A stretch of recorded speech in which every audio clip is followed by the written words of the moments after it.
जैनम जयतु शासनम विश्व कल्याण कारकम। तीनों लोकों में व विश्व में एकमात्र जिन शासन ऐसा शासन है जिसकी छत्र छाया में आने वाला प्रत्येक भव्य जीव अपनी आत्मा का कल्याण करने में समर्थ होता है। हम और आप सभी श्री जिनेंद्र भगवान के पाद मूल में बैठकर अंतःकरण से भावना भाते हैं। ये जन शासन सुचिर काल तक, अनंत काल तक जयवंत और जीवंत रहे।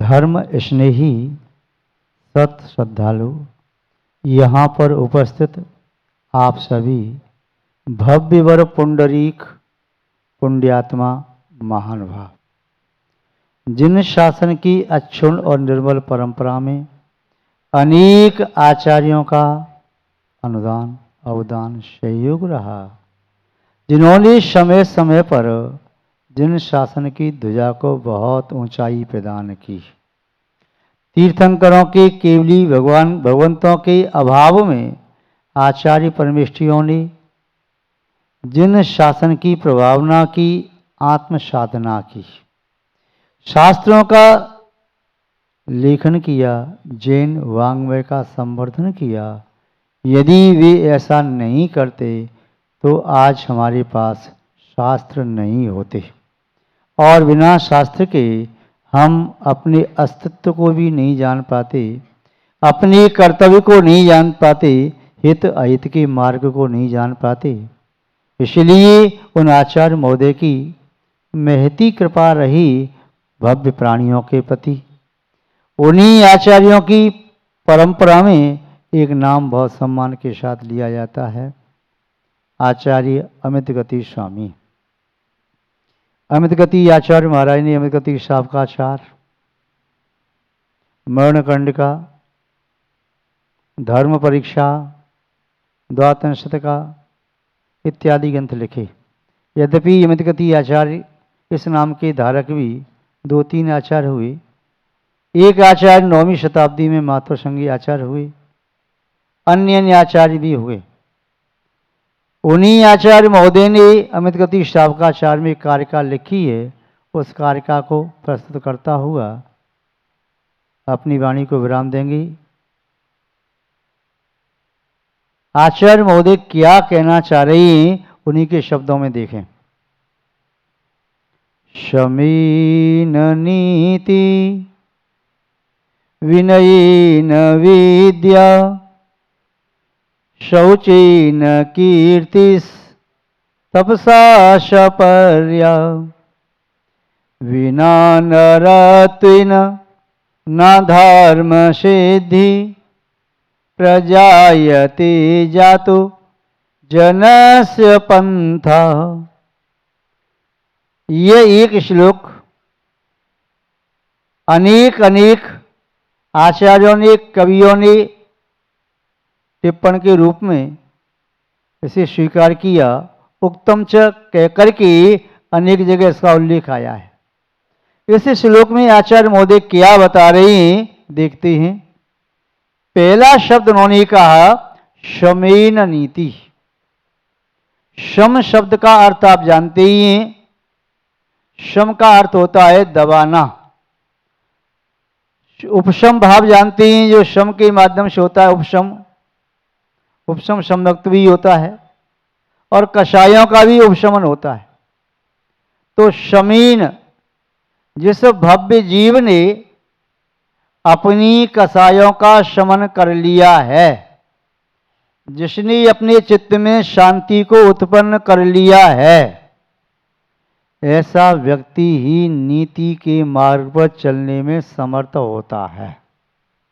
जिसकी कषाएं उद्रेक को प्राप्त हो रही, उत्कर्ष को प्राप्त हो रही, उत्तेजित हो रही हैं, ऐसा व्यक्ति नीति का पालन करते करते भी अनीतिक और अनैतिक हो जाता है। क्रोध की आवेश में सभी नीतियां रखी रह जाती हैं, व्यक्ति आपे के बाहर हो जाता है। शरीर की असद चेष्टाएं होती हैं, शब्द अस्पष्ट, अशुद्ध, कटुक, निंद, अप्रिय और साबद युक्त वे श्रीमुख से निश्चित हो जाते हैं।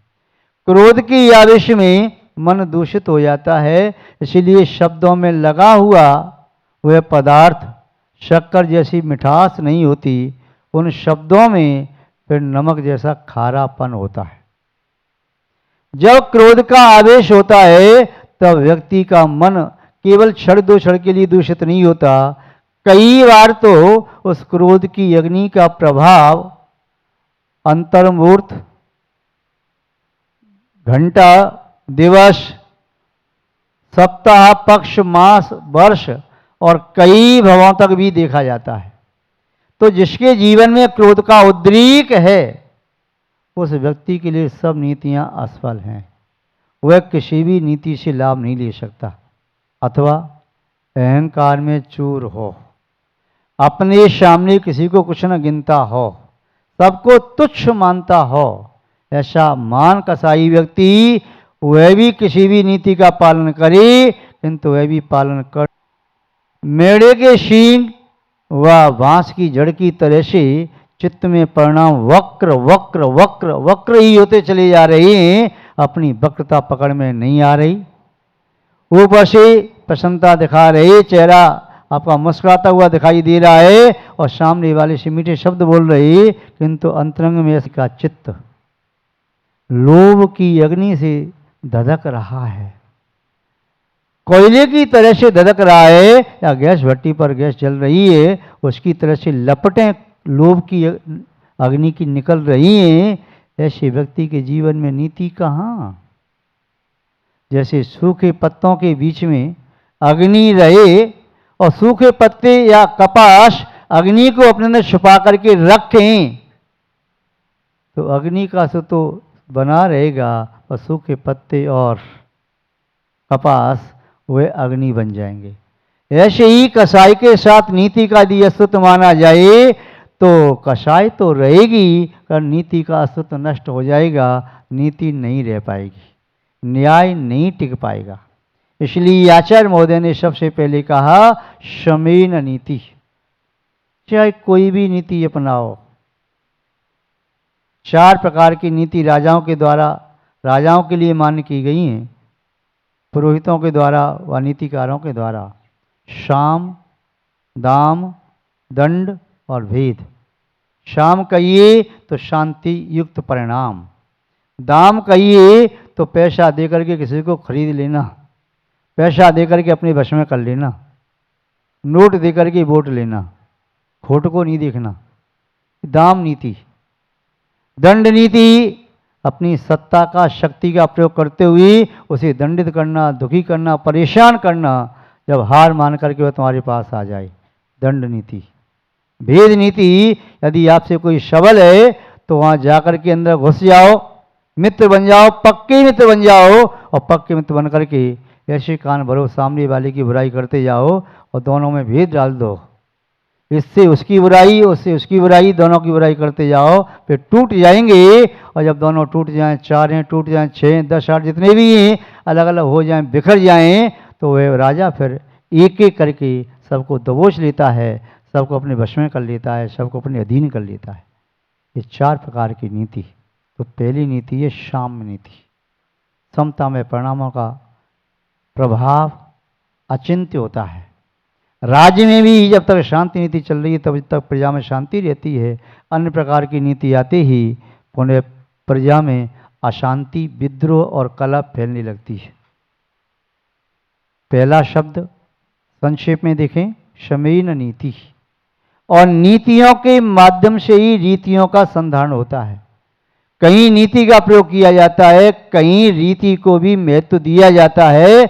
हमारी कुल की परंपरा रीति क्या है, हमारी समाज की रीति आमना क्या है, हमारे समूह की रीति क्या है, उसको भी समय समय पर महत्व दिया जाता है। शमेन नीति, बिना उपशम भाव के कोई भी नीति जीवन में सफल नहीं हो सकती। विनयेन विद्या, विनय के बिना विद्या की प्राप्ति असंभव है। जैसे सच्छिद्र अंजलि में पानी नहीं ठहरता, सच्छिद्र घट में जल आदि तरल पदार्थ नहीं ठहरते, जैसे आकाश में अधर कोई लोहे का गोला आप फेंकें और अधर टिक जाए, वह नहीं टिकता। चुंबक आदि के माध्यम से उसे टिका भी दो, किंतु विनय के बिना विद्या कभी आती नहीं। वर्षा सर्वत्र समान होती है, फिर भी वर्षा के 1 घंटे बाद आप जाएंगे तो आप देखेंगे मंदिर के शिखर सूखे पड़े हैं और तालाब, गड्ढे, झील, गर्त आदि लबालब भरे हैं। सब पानी वहाँ से बह करके, पहाड़ से बह करके नीचे आ गया। ऐसे ही जो विनम्र होता है उसके जीवन में सर्व विद्या, कला, गुण प्राप्त हो जाते हैं, और जिसके पास विनय नहीं होती है उसके शनई शनई विद्यमान गुण भी नष्ट हो जाते हैं। इसलिए आचार्य महोदय कह रहे हैं विनय एक ऐसी चुंबकीय शक्ति है जिसके माध्यम से सर्व विद्या, कला, गुण प्राप्त किए जा सकते हैं। तीसरी बात आचार्य महोदय ने कही, शौचीन कीर्ति। शौच धर्म कहते हैं उत्तम शौच लोभ परिहारी, संतोषी गुण रत्न भंडारी। अथवा शौच का आप पढ़ते हैं लोभ पाप का बाप बखाना। शौच का आशय है पवित्रता का होना, निर्लोभ दशा का होना, और निर्लोभ दशा जब आती है तब व्यक्ति उस धन आदि में आसक्त नहीं होता, और दान देने वाला व्यक्ति वह संतोष को प्राप्त करता है, और धन का संग्रह करने वाला व्यक्ति चित्त से उत्पन्न होने वाले आनंद का अनुभव नहीं कर पाता। शौचीन कीर्ति, जो दान करता है संतोषी है, दूसरे के धन को नहीं छीनता, देता है तो भी नहीं लेता, कहता है मेरी तो मेरे ही धन में आसक्ति नहीं है, तुम्हें चाहिए तो मेरी ही वस्तु ले जाओ। ऐसा संतोषी प्राणी, ऐसा दाता, ऐसा त्यागी, उस संतोष वृत्ति से, त्याग भावना से, निर्लोभता से और दान की प्रवृत्ति से दशों दिशाओं उसकी कीर्ति फैल जाती है। वह मान सम्मान को प्राप्त करता, प्रशंसा को प्राप्त करता, पूजा प्रतिष्ठा को प्राप्त करता। समाज में व्यक्ति बहुत बड़े बड़े पैसे वाले हों, दान नहीं दें तो समाज के लोग उनके पास चंदा मांगने भी नहीं जाते। फिर उनके पास जाओ, 2-4 गाली सुनाएंगे, देंगे तो कुछ है नहीं, इसलिए उनको छोड़ दो। और जो व्यक्ति गरीबी है और वह शक्ति अनुसार जितनी अपेक्षा रखते हैं उससे ज़्यादा दान देने की भावना रखता है, तो उसके पास जाते भी हैं, उसकी प्रशंसा करते हैं, भैया देखो वो ज़्यादा संपन्न तो नहीं है, फिर भी उसने जब भी जाओ कभी खाली हाथ नहीं आते, शक्ति सामर्थ्य ज़्यादा देने की कोशिश करता है। दान देने वाले की कीर्ति दशों दिशाओं में फैल जाती है। कोई आपने मंदिर बनवाया, किसने मंदिर बनवाया भैया, फलाने व्यक्ति ने, पूरे भारतवर्ष में नाम फैल जाएगा। शास्त्र छपाया, किसने छपाया, शास्त्र का अध्ययन करने वाला व्यक्ति शास्त्र छपाने वाले का नाम भी पढ़ता है, वाह इस परवान ने शास्त्र का प्रकाशन किया।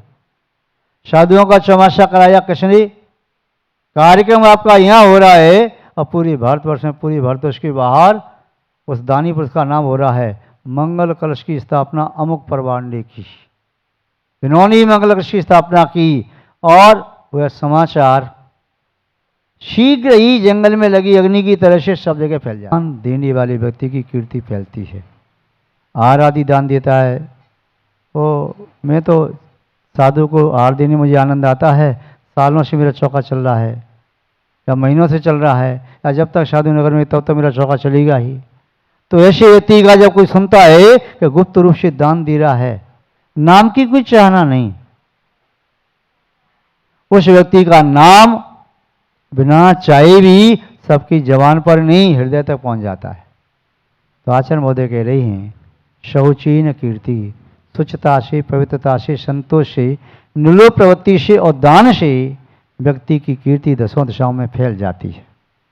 आगे कहा तपसा सपर्या, जो तपस्या करता है शक्ति अनुसार, तप का आशय है इच्छा नोदो तपः व इंद्रिय नोदो तपः। वह तप 2 प्रकार का होता है, सा तपः द्विविधम, बाह्याभ्यंतर शेति, बाह्य तप और अंतरंग तप। दोनों तपों के 6 भेद हैं। अनुष्णावोदर्य, प्रतिपशंका, रसप्रत्याग, ऋतुश्यासन, कायक्लेश, वाह्यम तपा। प्राश्चित, विनय, वैयव, स्वाध्याय, विसर्ग और ध्यान, ये 6 अंतरंग तप। जो कोई भी साधु अपनी शक्ति के अनुसार अनशन करता है, उपवास करता है, चाहे उस साधु को कोई नहीं जानता था, तपस्या करने से पूरे भारतवर्ष में नाम हो गया, वी महाराज 3 निष्कृत कर रही है, वी महाराज 52 उपवास कर रहे हैं, वे मुनराज 32 उपवास कर रहे हैं, 16 उपवास कर रहे, 10 उपवास कर रहे, 8 उपवास कर रहे, वे ये कार्य उपवास कर रहे, वे क्षीण व्रत कर रहे, वे कोई और व्रत कर रही। उन तपस्वियों का यश सब जगह फैल जाता है। इतना ही नहीं, तो उन तपस्वियों की कोई चर्चा भी कर रहा हो, आपने दर्शन नहीं किए, उनके तप की चर्चा करता है, तो शंभर दृष्टि तप चर्चा सुनते सुनते हाथ जोड़ देता है, सिर झुका लेता है। धन्य ऐसे तपस्वी के लिए। ऐसे तपस्वी के लिए तीनों लोकों में कुछ भी अलभ्य नहीं है। ऐसे तपस्वी की पूजा करने के लिए इंद्र भी लालायित रहता है, देवगण लालायित रहते हैं, पूजा करते हैं। तपसा सपर्या, जो तपस्या करता है, जो तपस्या बढ़ती है, पूज्यता बढ़ती चली जाती है। तपस्या नहीं करता है तो पूज्यता कम रहती है। आचार्य भगवान सोमदेव सूरी ने शस्त्र चंपू में लिखा है कि साधुओं की तपोवृद्धि ज्यों ज्यों होती जाए, त्यों त्यों श्रावकों को उनकी विशेष विशेष विशेष भक्ति करते जाना चाहिए, जिससे विशेष पुण्य मिलता है। सामान्य तपस्या तो सामान्य भक्ति आदि हो पाती, विशेष मन लगता ही नहीं। तपस्या सपर्या। आगे आचार्य महोदय ने कहा, बिना नरत्वेन न धर्म सिद्धि।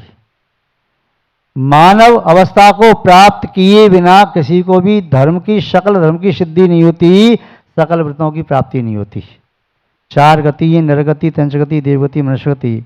चारों गति में से केवल मनुष्य गति में ही व्यक्ति सकल संयम को प्राप्त कर सकता है, अन्य 3 गति में नहीं। तो चारों गति में धर्म की सिद्धि यदि होती है, धर्म कहलाता है सम्यक दर्शन, सम्यक ज्ञान, सम्यक चारित्र। इसकी पूर्ण सिद्धि मनुष्य अवस्था में संभव है, इसके बिना सकल धर्म की सिद्धि किसी अवस्था में संभव ही नहीं है।